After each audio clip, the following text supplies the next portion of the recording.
एक दिन समुद्र की एक जल परी राजकुमारी वह पहली बार धरती पर आई थी और वह जैसे ही वह किनारे पर पहुंची उसने एक इंसान को बेहोश और घायल देखा। उसकी मदद करने के लिए राजकुमारी ने उसे मुंह से सांस देकर बचाने की कोशिश की, जिसे रेस्क्यू ब्रेथ कहते हैं। लेकिन इसी दौरान उसकी साथ लाई हुई एक पवित्र समुद्री चीज गलती से उस इंसान के शरीर में समा गई। राजकुमारी घबरा गई। उसने कोशिश की कि वह चीज वापस निकल जाए, पर यही आदमी होश में आ गया। डर के मारे राजकुमारी ने उसे मुक्का मारकर दोबारा बेहोश कर दिया और भागकर वापस समुद्र में चली गई। जब समुद्र की रानी को यह सब पता चला तो वह बहुत नाराज हुई। उसने राजकुमारी को समुद्र से बाहर निकाल दिया, यानी उसे समुद्र से निष्कासित कर दिया। अब वह राजकुमारी मजबूरी में धरती पर रहने लगी, लेकिन उसे कुछ भी नहीं पता था जैसे ही वह धरती पर आई गलती से पुरुषों के शौचालय में घुस गई। वहाँ के गार्ड्स उसका पीछा करने लगे। डर के मारे वह जोर से चिल्लाई। तभी उस इंसान के अंदर जो पवित्र वस्तु गई थी उसकी शक्ति जाग गई और वह आदमी अचानक वहाँ प्रकट हो गया जहाँ राजकुमारी थी। डर कर भागती हुई राजकुमारी जाकर उस आदमी से टकरा गई। राजकुमारी का ध्यान बस उस वस्तु को वापस लेने पर था। उसने उस आदमी के शरीर की तलाशी ली और जाना कि वह चीज उसके दिल के पास है। उसने कई कोशिशें की लेकिन वह उसे निकाल नहीं सकी। इसका फायदा उठाकर वह आदमी सुरक्षा गार्ड्स को बुला लाया और राजकुमारी को बाहर निकलवा दिया। अब राजकुमारी न समुद्र की रही न धरती की। वह बहुत दुखी और अकेली हो गई। उसी हालत में उसकी मुलाकात एक बूढ़े कछुए से हुई, जो असल में एक समझदार और जादुई समुद्री कछुआ था। उसने बताया कि अब वह पवित्र वस्तु उस आदमी के दिल से जुड़ चुकी है और अब वही वस्तु तभी निकलेगी जब वह आदमी सच्चे दिल से राजकुमारी से प्यार करेगा। राजकुमारी को यह बात गलत समझ में आ गई। उसे लगा कि अगर वह बहुत रोएगी तो शायद वह आदमी उसे प्यार करने लगेगा। उसने प्याज और तीखी सरसों खाकर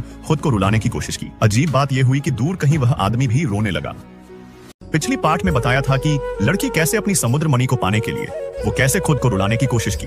उसने प्याज और टिकी मिर्ची खाती है और अजीब बात यह थी कि दूर कहीं सीईओ भी बिना किसी कारण के आंसू बहाने लगते हैं। सीईओ ने मन ही मन खुद से कहता है कि मैं क्यों रो रहा हूँ। तभी सहायक ने भी कहा, मालिक आप क्यों रो रहा है? मैं इतने सालों से आपके साथ हूँ और मैंने कभी आपको रोते हुए नहीं देखा।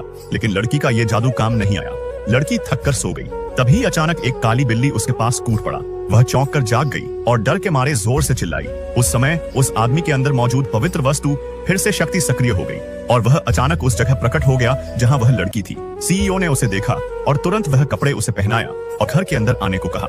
लेकिन तभी लड़की का हाथ पकड़ते हुए उठाते समय लड़की ने उसे फायदा उठाया, उसे किस कर लेती है। इस दृश्य ने सीईओ को अजीब लगता है, इसलिए वह उसे पूछता है कि तुम कौन हो। तभी लड़की ने बताया, मैं समुद्र की जलपरी राजकुमारी हूँ और मैं वहाँ से इंसान के रूप में आया हूँ। लेकिन सीईओ को उसकी बात पर यकीन नहीं किया और उसने कहा, आज से तुम मेरी इजाजत के बिना कहीं नहीं जाएगी और तुम मेरे साथ ही रहेगी। और उसने उसे एक ब्लैक कार्ड पकड़ा दिया और उससे कहा कि एक नए कपड़ा खरीद ले। वहाँ से वह निकल गया। लड़की ने चिल्लाकर कहा, तुम्हें किस तरह कपड़े पसंद है? सीईओ ने बताया कि ज्यादा आकर्षक। अगले दिन सीईओ को फोन पर बात करते समय अचानक उसकी आंखों पर एक चमकती हुई रोशनी आ गई और इसलिए तुरंत उसने उसे पर सर उठाकर देखा तो वह महिला की खूबसूरत को देखकर वह उसे देखते ही रह गया।